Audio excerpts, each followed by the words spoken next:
চলুন আজ Russia, America এবং ইরানের কি কি গুরুত্বপূর্ণ ঘটনা ঘটলো তার আপডেট দেখে নিই। প্রথমেই আমরা দেখব আজ সৈয়দ আব্বাস আরাগচি ইরানের বিদেশ মন্ত্রী সাক্ষাৎ করলেন রাশিয়ার প্রেসিডেন্ট ভ্লাদিমির পুতিনের সঙ্গে। এই গুরুত্বপূর্ণ সাক্ষাতে কি ঘটলো দেখে নেব। 2 নম্বরে আমরা দেখব আমেরিকা যুক্তরাষ্ট্রের রাষ্ট্রপতি ডোনাল্ড ট্রাম্প গত রাতে 1 ঘন্টার একটি দীর্ঘ সাক্ষাৎকার দিয়েছেন টম অ্যালেন তাকে গুলি করে হত্যা করবার চেষ্টা করবার পরেই।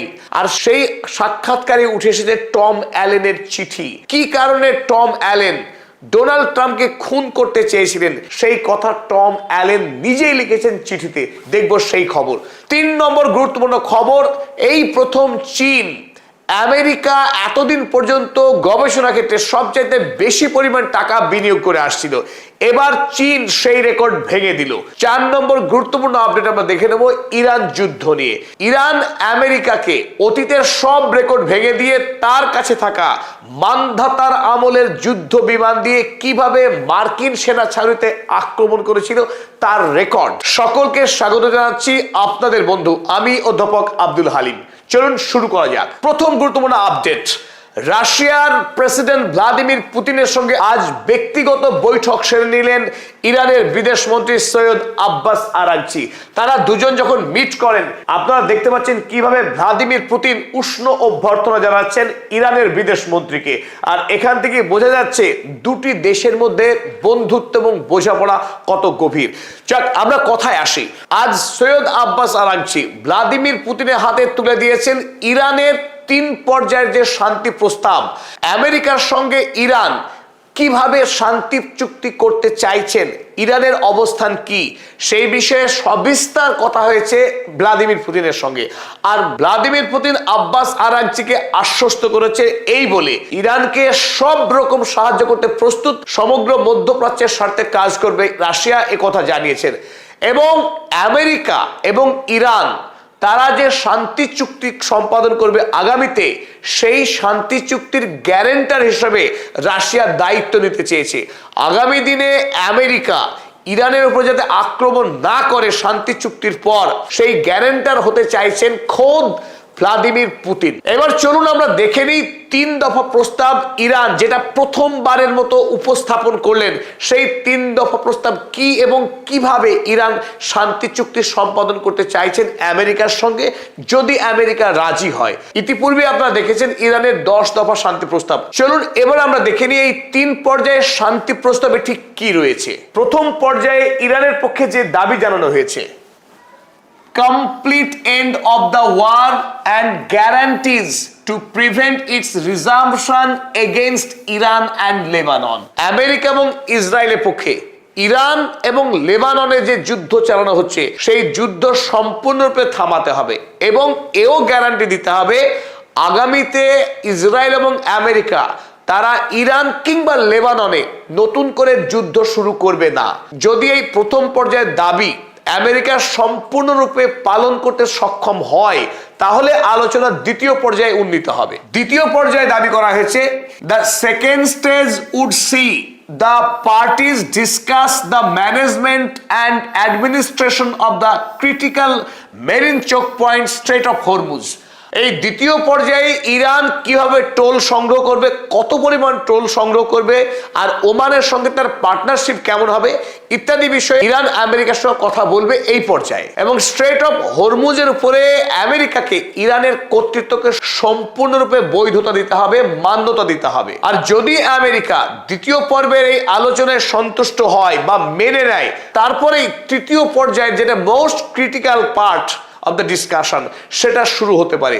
সেই ক্ষেত্রে কি রয়েছে চলুন আমরা দেখে নিই। এবার Iran will discuss the nuclear issue with America. তৃতীয় পর্যায়ে এসে এতদিন পর্যন্ত আমেরিকা যে দাবি জানিয়ে এসেছিল ইরানকে দীর্ঘ সময়ের জন্য পারমাণবিক অস্ত্র বানানোর কোনো অনুমতি দেওয়া হবে না, তো সেই বিষয়ে ইরানও কথা বলতে প্রস্তুত আমেরিকার সঙ্গে। তবে সেটা 3 নম্বর পর্যায়ে যদি আলোচনা গিয়ে পৌঁছায় তবেই। আব্বাস আরাগচি পুতিনের কাছে এই 3 পর্যায়ের প্রস্তাব পেশ করবার আগেই তিনি পাকিস্তানে ওই একই প্রস্তাব পেশ করে গিয়েছেন, যাতে করে পাকিস্তান আমেরিকার কাছে এই প্রস্তাব পৌঁছে দিতে পারে। এবার চলুন দেখে নিই আমরা দ্বিতীয় গুরুত্বপূর্ণ আপডেট। গতকাল সারাদিন বিশ্বব্যাপী যে খবরের চর্চা হয়েছে, ডোনাল্ড ট্রাম্পকে একজন আততায়ী খুন করবার চেষ্টা করে ব্যর্থ হয়েছিলেন, আর সেই আততায়ী এখন আমেরিকার পুলিশ হেফাজতে রয়েছেন। তবে তার কাছ থেকে একটা গুরুত্বপূর্ণ চিঠি পাওয়া গেছে, যে চিঠিতে এই টম অ্যালেন 31 বছর বয়সী একজন অত্যন্ত মেধাবী ইঞ্জিনিয়ার, যিনি একটা সময় নাসাতেও ফেলো হিসেবে কাজ করেছেন, তিনি এই চিঠিতে স্পষ্ট করে জানিয়েছেন কোনো পেডোফাইল, কোনো রেপিস্টকে আমেরিকার গুরুত্বপূর্ণ আসনে তিনি দেখতে চান না। পেডোফাইল অর্থাৎ কিশোরী মেয়েদের উপরে যৌন নিপীড়নকারী ব্যক্তি, ধর্ষণকারী ব্যক্তিদেরকে তিনি আমেরিকার সর্বোচ্চ আসনে দেখতে চান না। তাই তিনি বন্দুক হাতে তুলে নিয়েছেন বিজ্ঞান ছেড়ে। আর এই প্রশ্নগুলি খোদ করা হয়েছিল ডোনাল্ড ট্রাম্পকে গতকাল সিবিএস সংবাদ সংস্থার 60 মিনিটের একটি সাক্ষাৎকার অনুষ্ঠানে।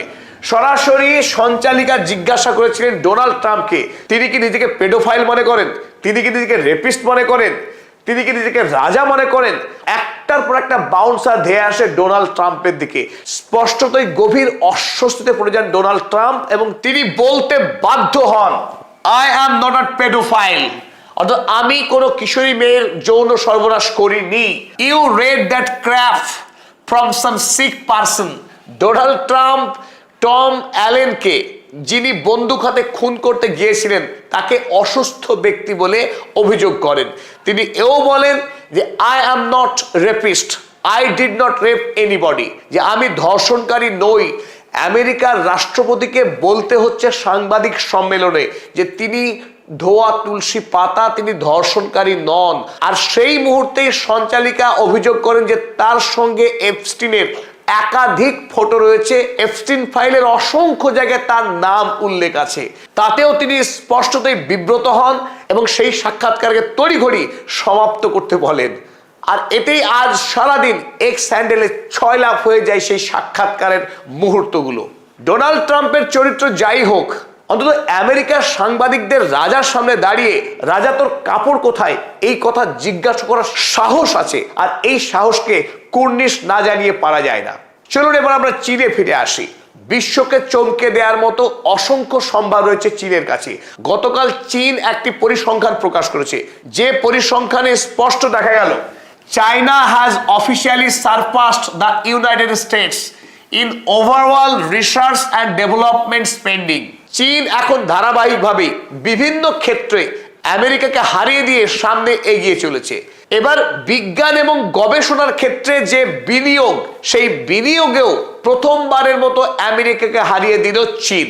Investing about 1.03 trillion in technological advancement. বিজ্ঞান এবং প্রযুক্তির উন্নতির জন্য এবার চীন বিনিয়োগ করেছে 1.03 trillion, a huge amount of money. এতদিন ধরে আমেরিকা বরাবর সব থেকে বেশি টাকা বিনিয়োগ করত বিজ্ঞান এবং গবেষণায়, আর এবার চীন টপকে গেল আমেরিকাকে। আর এখান থেকেই বোঝা যাচ্ছে আগামী পৃথিবীকে নেতৃত্ব দেবে চীন। বিজ্ঞান এখন চীনের হাতে। চলুন এবার চতুর্থ গুরুত্বপূর্ণ আপডেট দেখে নিই। গত 25শে এপ্রিল আমেরিকার একটি বিশিষ্ট সংবাদ সংস্থা এনবিসি তারা গোপন তথ্য ফাঁস করে জানিয়েছে এখনো পর্যন্ত আমেরিকার পক্ষে ইরান যুদ্ধে যতটুকু ক্ষয়ক্ষতির কথা স্বীকার করা হয়েছে, ক্ষতি হয়েছে তার থেকে বহুগুণ বেশি। Iran caused more extensive damage to US military bases than publicly known. মধ্যপ্রাচ্যের মার্কিন সেনা ছাউনিগুলোর উপরে যুদ্ধকালীন সময় ইরান যে ভয়ঙ্কর ক্ষতি করেছে সেই সম্পর্কে মানুষ কদাচিৎ জানে। যতটুকু জানে ক্ষতি হয়েছে তার থেকে বহুগুণ বেশি। আর সেই প্রেক্ষিতে একটা চমৎকার খবর দিয়েছে এনবিসি। আমেরিকার 1960-এর দশকের তৈরি করা F-5 ফাইটার জেট, আপনারা প্রত্যেকেই জানেন যে বর্তমানে আমেরিকা ফাইটার জেট হিসেবে ব্যবহার করে F-35, যা 5th জেনারেশনের স্টেলথ টেকনোলজির ফাইটার জেট। সেখানে ইরানের কাছে ছিল 60-এর দশকের একটা ফাইটার জেট F-5। সেই 80 বছরের পুরনো ফাইটার জেট দিয়ে ইরানের বীর পাইলটেরা কুয়েতের আমেরিকার সেনা ছাউনিতে উড়ে গিয়ে আকাশ থেকে বম্বিং করে সাফল্যের সঙ্গে আবার ইরানে ফিরে এসেছে, যা কোরিয়া যুদ্ধের পর আমেরিকার কোনো সেনা ছাউনিতে কোনো দেশ আক্রমণ করতে পারেনি। সেই অসাধ্য সাধন করে দেখিয়েছে ইরান তাও আবার 80 বছরের পুরনো এই ফাইটার জেট নিয়ে। আর এই খবরে স্বাভাবিকভাবেই আমেরিকাকে নিয়ে নতুন করে হাসি ঠাট্টা চলছে পৃথিবীতে। আমেরিকা মোটেই সামরিক দিক থেকে আর অপরাজেয় নয়।